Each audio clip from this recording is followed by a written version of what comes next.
Hi everyone, nandito na naman po ako. Peaceful Thursday po sa inyong lahat. Kumusta po kayo? I hope everything is well with you at sana kayong lahat po ay nasa mabuting kalagayan. A few days ago, marami ang nagulat dahil sa isang pangyayari sa Davao City na kung saan ang dalawang magkasintahan na sinasabing mag-live-in partner din na taga Manila na pumunta ng Davao supposedly para manood ng concert ng We the Kings concert ay natagpuang wala ng mga buhay sa inuupahan nilang kondo. Kinilala ang mga biktima na sina Jennifer Chavez at Jeff Predas. Sinasabing mga nasa 30 to 40 years old ang mga biktima. Ayon sa balita, magkahiwalay na dumating ng Davao City itong magkasintahan na una daw nung umaga nung Sabado itong si Jennifer at nung bandang alas 5 ng hapon ay dumating naman daw itong si Jeff nung araw ng Saturday. Pagkatapos nun, kinabukasan Sunday, natagpuan na lang yung wala ng buhay na bangkay ni Jeff sa ground floor ng condominium kung saan sila nag-i-stay. Sinasabing madaling araw natagpuan yung bangkay niya, mga alas 5 ng umaga ayon sa balita. At kinagabihan naman noon, mga alas 10 ng gabi, doon naman natagpuan sa mismong kwarto nila yung bangkay ni Jennifer. Sinasabing nagtamo ng maraming sugat ang mga katawan ng mga bangkay.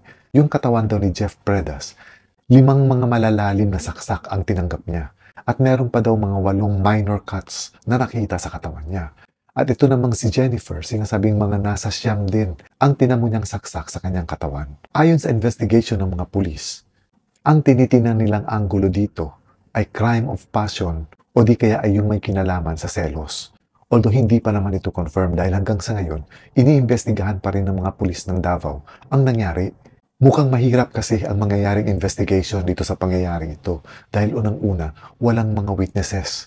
Wala rin nakuhang CCTV dahil ayon na sa balita, yung CCTV sa area na yon ay hindi gumagana. And at the same time, hindi rin maayos yung security ng kondo ayon sa balita. Dahil kumbaga kahit na yung logbook nila ay malabo. So siguro hindi rin natin alam, baka hindi mga totoong pangalan nila ang ginamit nila dun sa logbook. Dahil ayon na rin sa balita, hinanapan nila kung nasa ang room at anong palapag yung bangkay ni Jennifer. At nakita nga nila ito sa ikatlong palapag. At yun namang bangkay ng lalaki, sinasabing inihulog yun mula sa 6th floor. Dahil nung matagpuan yung bangkay niya sa ground floor, sinasabing halos hindi na daw makilala yung mukha ng biktima dahil siguro medyo durog na nang ihulog ito mula sa 6th floor. Sa ngayon kasi ayon sa kapulisan ng Davao, ang hawak pa lang nila ay mga persons of interest. Ito yung mga tao na hindi pa masasabing mga suspects. At itong dalawang ito ay sinasabing mga kakilala ng mga biktima. Yung isa daw sa mga POIs na ito o yung person of interest ay kaibigan mismo ni Jennifer. At ito daw mismo yung nag-book ng kanilang stay sa condominium na yon sa Bahada, Davao City. Kahit ang mga pulis ng Davao medyo nahihirapan din sa kasong ito dahil nagtataka rin sila kung bakit pinaghihinalaan kasi nila na bakit daw nakarating ng 6th floor. At mula doon ay inihulog yung bangkay ni Jeff. Dahil doon mismo sa 6th floor, may nakita silang mga traces ng mga dugo at fingerprints. Pero ang pinagtataka nila, mula daw doon sa ground floor or even mula sa 3rd floor kung saan sinasabi nandoon yung kwarto ng magkasintahan, wala silang nakitang mga traces ng dugo papunta ng 6th floor. So hindi nila ngayon maisip kung paano nakarating yung bangkay doon or kung bakit nagkaroon ng fingerprints sa 6th floor at may mga traces ng dugo.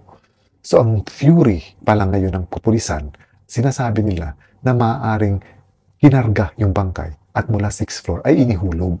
Ginawa na rin ng otopsiya ang mga bangkay. At ayon nga sa DXDC radio station ng Davao, meron na silang nakuhang result ng autopsy.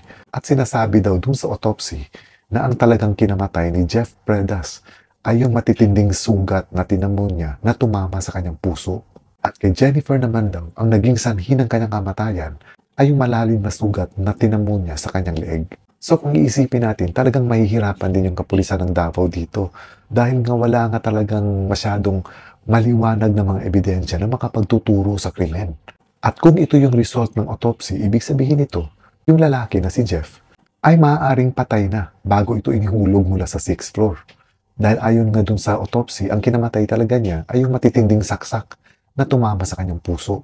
Well, I hope sana magkaroon ng malinaw na investigation ng mga kapulisan ng Davao tungkol dito at huwag ito matulad sa ibang mga kaso na kung saan Wala ring nangyayari sa mga investigation dahil wala silang makuhang mga matitibay na ebidensya na magtuturo kung sino ang may gawa ng krimen.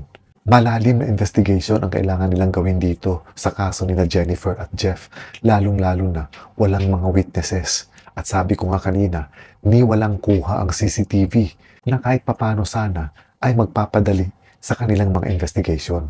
At dahil nga rin sa balitang ito, may mga nagpapakalat na kinukestyon nila yung pagiging safe ng Davao City.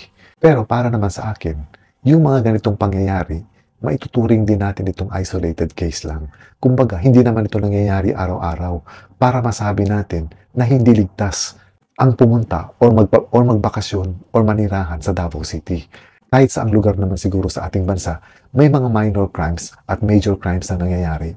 At hindi ito specifically na nangyayari lang sa Davao City. Although syempre, kahit saang lugar tayo sa Pilipinas o maging sa ibang bansa, dapat pa rin na lagi tayong nag-iingat dahil hindi talaga natin masasabi kung kailan mangyayari ang isang krimen. Katulad nitong magkasintahan na sina Jennifer at Jeff, sinong mag-aakala na yung kanilang pagpunta ng Davao para lang sana manood ng concert ay ang magiging katapusan ng kanilang mga buhay.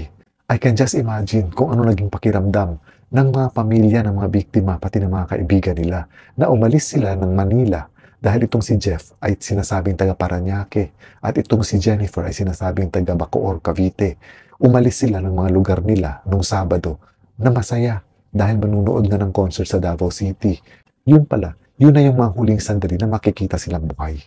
Nakikiramay po ako sa pamilya ng mga biktima at sana sa ating kapulisan sa Davao City, sana doblehin nila yung mga efforts nila para malutas itong nangyaring krimen sa magkasintahan at sa iba pang mga hindi nalulutas na krimen sa iba't ibang panig ng ating bansa.